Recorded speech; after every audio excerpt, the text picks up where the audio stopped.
dear friends, welcome to the magic of science. ഇന്ന് നമ്മൾ 9th അടുത്ത ചാപ്റ്റർ ആണ് ഡിസ്കസ് ചെയ്യുന്നത് കേട്ടോ. മൂന്നാമത്തെ ചാപ്റ്റർ ആണ്. പേരെന്ന് പറഞ്ഞാൽ motion and laws of motion ആണ്. മോഷൻ എന്താണെന്ന് നമുക്കറിയാലോ. നമ്മൾ കഴിഞ്ഞ ചാപ്റ്ററിൽ തന്നെ മോഷനുമായിട്ട് ബന്ധപ്പെട്ട് വരുന്ന കുറച്ച് ടോപ്പിക്കുകളെ കുറിച്ച് ഡിസ്കസ് ചെയ്തു അല്ലേ. എന്നാൽ ഇവിടെ നമ്മൾ മോഷനുമായിട്ട് ബന്ധപ്പെട്ട് വരുന്ന ലോസ് ആണ്, നിയമങ്ങൾ. അതാണ് ഈ ചാപ്റ്ററിൽ പരിചയപ്പെടുന്നത് കേട്ടോ. അപ്പൊ ആദ്യം തന്നെ മോഷൻ എന്ന് പറയുമ്പോൾ നമുക്ക് മനസ്സിൽ ഓർമ്മ വരുന്ന കാര്യമുണ്ടല്ലോ. മോഷൻ എന്ന് പറഞ്ഞാൽ എന്താണ്? ഒരു ഒബ്ജക്റ്റിനെ ഒരു പ്ലേസിൽ നിന്ന് മറ്റൊരു പ്ലേസിലോട്ടുള്ള സ്ഥാനമാറ്റം അല്ലെ. ഇതിനെ നമ്മൾ മോഷൻ എന്ന് വിളിച്ചിരുന്നു.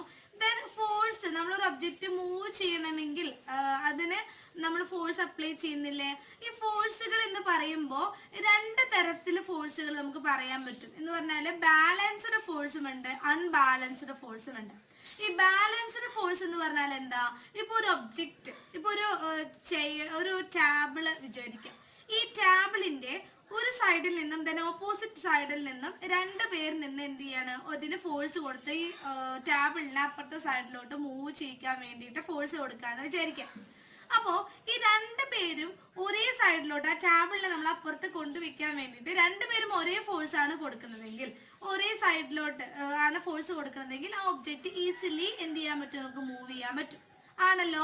ഇനി അങ്ങനെയല്ല, ഒരാള് ഇപ്പുറത്തെ സൈഡിലേക്ക് ഫോഴ്സ് കൊടുക്കുന്നു, മറ്റേ ആള് ഓപ്പോസിറ്റ് സൈഡിൽ നിന്ന് ഇങ്ങോട്ടാണ് ഫോഴ്സ് അപ്ലൈ ചെയ്യുന്നത് എങ്കിൽ എന്താ സംഭവിക്കുക? ഈ അദ്ദേഹത്തിനുള്ള ഫോഴ്സ് തന്നെയാണ് അയാളും പ്രൊവൈഡ് ചെയ്യുന്നത്. രണ്ടുപേരുടെ ഫോഴ്സ് ഈക്വൽ ആണ് എന്നുണ്ടെങ്കിൽ എന്താ അവിടെ സംഭവിക്കുക? ഒബ്ജക്റ്റ് മൂവ് ചെയ്യോ? ദെൻ ഓപ്പോസിറ്റ് ഫോഴ്സുകൾ വന്ന് അവിടെ എന്താ ചെയ്യും? ഒരേ ഫോഴ്സ് ആണ് അപ്ലൈ ചെയ്യുന്നത്. അപ്പൊ അവിടെ എന്ത് സംഭവിക്കില്ല? ഒബ്ജക്റ്റിന് മൂവ് ചെയ്യാൻ മോഷൻ സംഭവിക്കുന്നില്ല, രണ്ടും ഓപ്പോസിറ്റ് സൈഡിൽ നിന്ന് ഫോഴ്സ് സംഭവിക്കുകയാണെങ്കിൽ. ഓക്കെ, അതിനെ നമ്മൾ എന്ത് പറയാ? ബാലൻസ്ഡ് ഫോഴ്സും അൺബാലൻസ്ഡ് ഫോഴ്സും. രണ്ടുപേരും അപ്ലൈ ചെയ്യുന്ന ഫോഴ്സ് ഈക്വൽ ആണ് എങ്കിൽ നമുക്കത് എന്ത് പറയാം? ബാലൻസ്ഡ് ഫോഴ്സ് ആണ്. അവിടെ ഒബ്ജക്റ്റിന് സ്ഥാനമാറ്റം, ഡിസ്പ്ലേസ്മെന്റ് സംഭവിക്കുന്നില്ല. നമ്മളൊരു ഫോഴ്സ് അവിടെ നടന്നു എന്ന് പറയണമെങ്കിൽ നമ്മൾ ഒബ്ജക്റ്റിന്റെ മേലെ ഫോഴ്സ് കൊടുത്തു, ആ ഒബ്ജക്റ്റിന് എന്ത് സംഭവിക്കണം? ഡിസ്പ്ലേസ്മെന്റ് സംഭവിക്കണം. എങ്കിൽ മാത്രമേ അവിടെ എന്ത് പറയാൻ പറ്റുള്ളൂ? ഫോഴ്സ് നടന്നു എന്ന് പറയാൻ പറ്റുള്ളൂ. നമുക്ക് ഫോർ എക്സാമ്പിൾ വെച്ചപ്പോ ഈ വൈറ്റ് ബോർഡിനെ എനിക്ക് അപ്പുറത്തെ സൈഡിലോട്ട് മാറ്റണം എന്നുണ്ടെങ്കിൽ ഞാൻ ഇതിന് മേലെ മുകളിൽ എന്ത് ചെയ്യണം? ഫോഴ്സ് അപ്ലൈ ചെയ്യണം അല്ലെ. അപ്പൊ ഞാൻ ഈ ഒബ്ജക്റ്റിന്റെ മുകളിൽ ഫോഴ്സ് അപ്ലൈ ചെയ്തു, ദെൻ ഇത് എന്ത് ചെയ്തു? ഇതിന് ഡിസ്പ്ലേസ്മെന്റ് സംഭവിച്ചു അല്ലെ. കുറച്ച് പിന്നിലോട്ട് ഇത് നീങ്ങി എങ്കിൽ നമുക്ക് എന്ത് പറയാം? ഇവിടെ ഫോഴ്സ് സക്സസ് ആയി, വർക്ക് ഡൺ എന്ന് പറയാൻ പറ്റും. അപ്പൊ നമ്മൾ വർക്ക് ഡൺ, നമ്മൾ ചെയ്യുന്ന പ്രവൃത്തി നടന്നു, വർക്ക് ഡൺ എന്ന് പറയണമെങ്കിൽ ഫോഴ്സും അതിന്റെ കൂടെ അവിടെ എന്തും കൂടെ സംഭവിക്കണം? ഡിസ്പ്ലേസ്മെന്റും കൂടെ സംഭവിക്കണം ആണല്ലോ.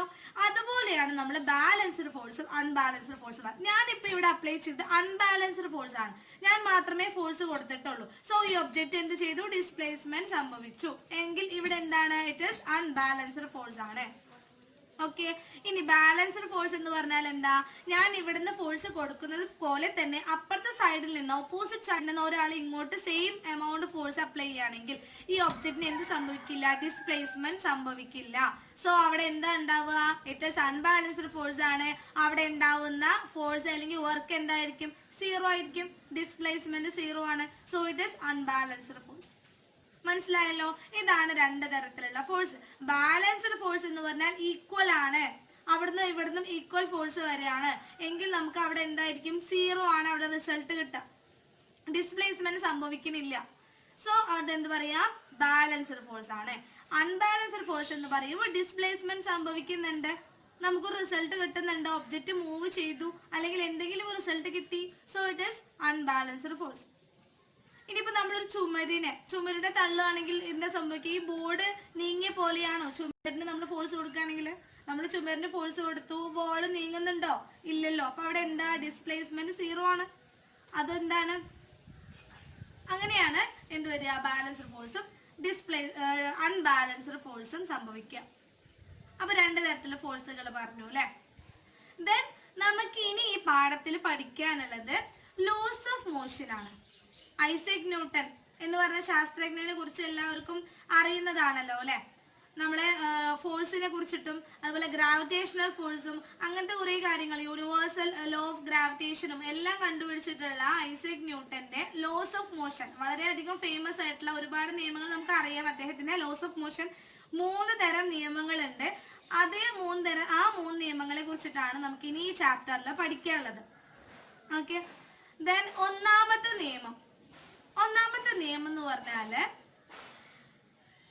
ഒരു ഒബ്ജക്റ്റിന്റെ മുകളിൽ ഇപ്പൊ റെസ്റ്റിലാണ് ഒരു ഒബ്ജക്റ്റ് ഇരിക്കുന്നത് വിചാരിക്കാം. ഈ റെസ്റ്റിൽ ഇരിക്കുന്ന ഒബ്ജക്റ്റിന്റെ മുകളിൽ നമ്മൾ ഒരു അൺബാലൻസ്ഡ് ഫോഴ്സ്, ഒരു എക്സ്റ്റേണൽ അൺബാലൻസ്ഡ് ഫോഴ്സ് അപ്ലൈ ചെയ്യുന്നത് വരെ ആ റെസ്റ്റിലിരിക്കുന്ന ഒബ്ജക്റ്റ് റെസ്റ്റിൽ തന്നെ ഇരിക്കും. മൂവിങ്ങിലായിരിക്കുന്ന ഒബ്ജക്റ്റ് ആണെങ്കിലോ മൂവിങ്ങിൽ തന്നെ ആയിരിക്കും.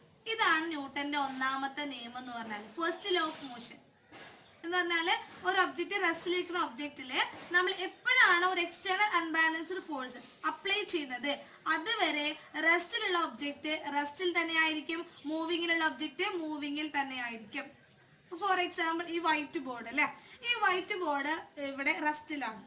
ഇതിന് ഞാൻ എപ്പോഴാണോ അല്ലെങ്കിൽ നമ്മൾ എപ്പോഴാണോ ഒരു എക്സ്റ്റേണൽ ഫോഴ്സ് അപ്ലൈ ചെയ്യുന്നത് അതുവരെ ഇത് റെസ്റ്റിൽ തന്നെ ആയിരിക്കും. ഇനിയിപ്പോ ഒരു വെഹിക്കിള് ഓടിക്കൊണ്ടിരിക്കുന്ന ഒരു കാറിന് നമ്മൾ ബ്രേക്ക് എപ്പോഴാണ് അപ്ലൈ ചെയ്യുന്നത് അതുവരെ കാർ എന്ത് ചെയ്യും, മൂവിങ് തന്നെ ആയിരിക്കും, ഓടിക്കൊണ്ടിരിക്കും. This is Newton's first law of motion. കിട്ടിയല്ലോ? അപ്പൊ നമുക്ക് എങ്ങനെയാ അതിനോട് ഡിഫൈൻ ചെയ്യാൻ പറ്റുക? ന്യൂട്ടന്റെ ഫസ്റ്റ് ലോ ഓഫ് മോഷൻ എങ്ങനെ ഡിഫൈൻ ചെയ്യാം? every object continues in a rest or uniform motion along a straight line unless an external unbalanced force is applied. ഒരു അസന്തുലിത ബാഹ്യബലം പ്രയോഗിക്കുന്നത് വരെ ഓരോ വസ്തുവും നിശ്ചലാവസ്ഥയിലാണെങ്കിൽ അത് അങ്ങനെ തന്നെ തുടരും, ദെൻ ചലനാവസ്ഥയിലാണെങ്കിലോ അങ്ങനെ തന്നെ തുടരും. ഇതാണ് ന്യൂട്ടന്റെ first law of motion. every object continues in a state of rest or uniform motion along a straight line unless an external unbalanced force is applied.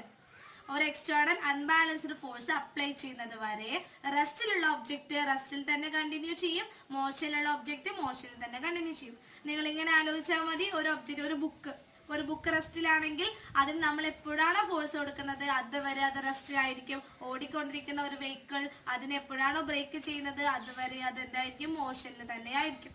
ഇതാണ് ന്യൂട്ടന്റെ ഫസ്റ്റ് ലോ ഓഫ് മോഷൻ എന്ന് പറയുന്നത്. മനസ്സിലായല്ലോ? ദെൻ ഇനി ബാക്കി വരുന്ന motion, 2 തരം loss ഇനി ബാക്കി വരുന്നുണ്ട്. അത് നമുക്ക് നെക്സ്റ്റ് ക്ലാസ്സിൽ ഡിസ്കസ് ചെയ്യാം. അപ്പൊ നിങ്ങൾ ഇത് എന്ത് ചെയ്യുക, നന്നായിട്ട് ശ്രദ്ധിക്കുക. ഫസ്റ്റ് ലോ ഓഫ് മോഷൻ നമ്മുടെ ന്യൂട്ടന്റെ ലോസ് വളരെയധികം ഇമ്പോർട്ടന്റ് ആണ്. കേട്ടത് ഒന്നുകൂടെ റിപ്പീറ്റ് ചെയ്ത് നിങ്ങൾ എന്ത് ചെയ്യുക, വീഡിയോസ് കാണുക. എന്നിട്ട് നിങ്ങളുടെ ടെക്സ്റ്റ് ബുക്കോ നിങ്ങൾക്കുള്ള എന്താണോ നിങ്ങൾക്കുള്ള റെഫർ ചെയ്യുന്ന ഐറ്റംസ് ഉള്ളത് അത് വെച്ച് നിങ്ങൾ ഒന്നുകൂടെ റെഫർ ചെയ്ത് മനസ്സിലാക്കണം. നമ്മുടെ ന്യൂട്ടന്റെ ഫസ്റ്റ് ലോ എന്ന് പറയുന്നത് നമ്മൾ ഡെഫിനിഷൻ പഠിക്കേണ്ടതാണ്. ലോ ആണ്, അതുകൊണ്ട് തന്നെ അതിലൊരു ചേഞ്ച് നമുക്ക് വരുത്താൻ കഴിയില്ല. അതുപോലെ തന്നെ നിങ്ങളത് പഠിക്കണം. ദെൻ നമുക്ക് എന്ത് ചെയ്യാം, ബാക്കി ക്ലാസ്സുകൾ നെക്സ്റ്റ് വീഡിയോയിൽ ചെയ്യാം. ഫസ്റ്റ് ലോ നിങ്ങൾ നന്നായിട്ട് പഠിക്കണം കേട്ടോ. Okay, by.